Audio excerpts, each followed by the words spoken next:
Hello and welcome back to our newscast in a little bit of a different format because of some technical glitches. I'm Emma, I'm a news writer at the Eagle newspaper, and it's also my last day as a news writer here at the Eagle newspaper. So I'm making this podcast to say goodbye both to my lovely co-workers who have been so helpful throughout my time here, and also to you guys, to everyone who helped me write some stories, and to everyone who I shoved a camera in my face saying, "Can I ask you a couple questions?" Thank you as well. I would not have been able to do it without you. Now, as I'm leaving and I'm saying goodbye, I would like to ask you to, what advice would you give to someone in my position who is just starting out as a news writer? Okay. Joe, do you want to go first? I would just say, don't lose your passion. Stay true to who you are. Do your best at all times. Sounds like a plan. Thank you. Mine would be never be afraid to say yes to any story ideas. For sure. There's some times where you may think, well, this probably isn't going to work, but if you go through with it, you may find that it doesn't work, but you may also find that it ends up being a pretty good story or pretty good source later down the road. Yeah, and that brings up a good point, which is, what is your favorite story throughout your entire career that you've ever done, and how did you lead into that story? Oh, wow. I know you've got a lot of years to pull from. A lot to pick from. I think for me it would have been the breakup of Columbia. Oh yeah, the space shuttle. Space shuttle. Mm-hmm. I've been a NASA junkie my whole life, and I was working in Colorado at the time, and I knew all of the Colorado connections.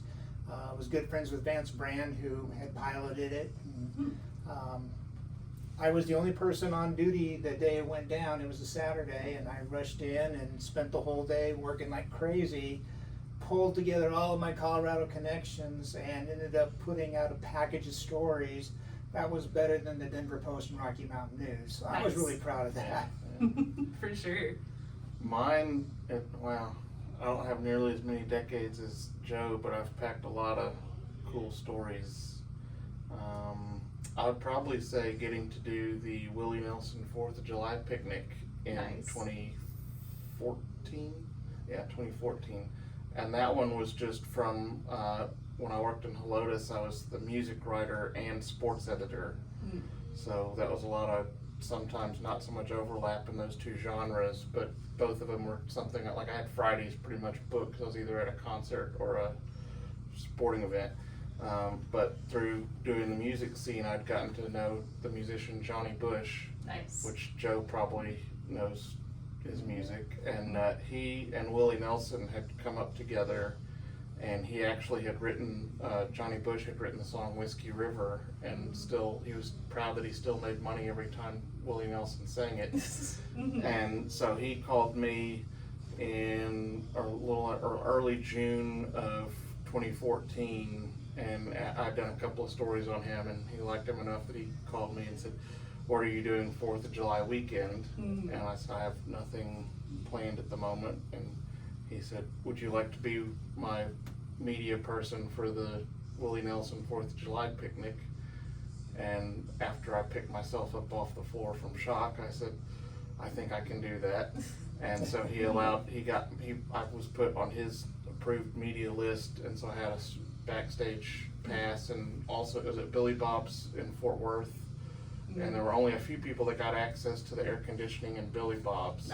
And media that had the backstage access were one of them. And so I can't say how much that was helpful on that really hot 4th of July. But then getting to sit with Johnny Bush for a while, and he introduced me to Willie Nelson at that picnic, and I got to interview him later. And so it was just a really neat experience. And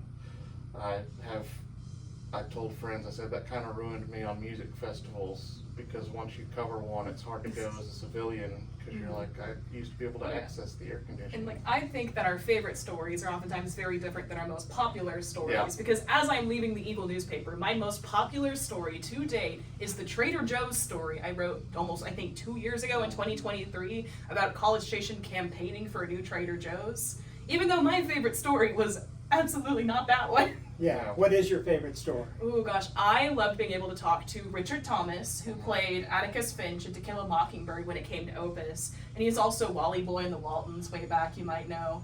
So a very accomplished actor, was very willing to talk to me about his role and what he did different than a previous Atticus Finch during To Kill a Mockingbird's run on Broadway. One of my absolute favorite stories. I am very grateful to him for being open to talking to me. And it was just so cool to be able to talk to someone who's had that much experience in the actual field of, theater and also film work. Fascinating guy, really. And even though it's my most favorite story, the HEB and the Trader Joe's stories are the ones beating it out. So at least I know where priorities lie here in the Brazos Valley, which is eventually getting that Trader Joe's out here, which is hopefully the plan. And your median story's been pretty popular too. Naturally, Yes. every time that Stephen and I get stuck doing a median story, we are going to be thinking about you and probably calling you.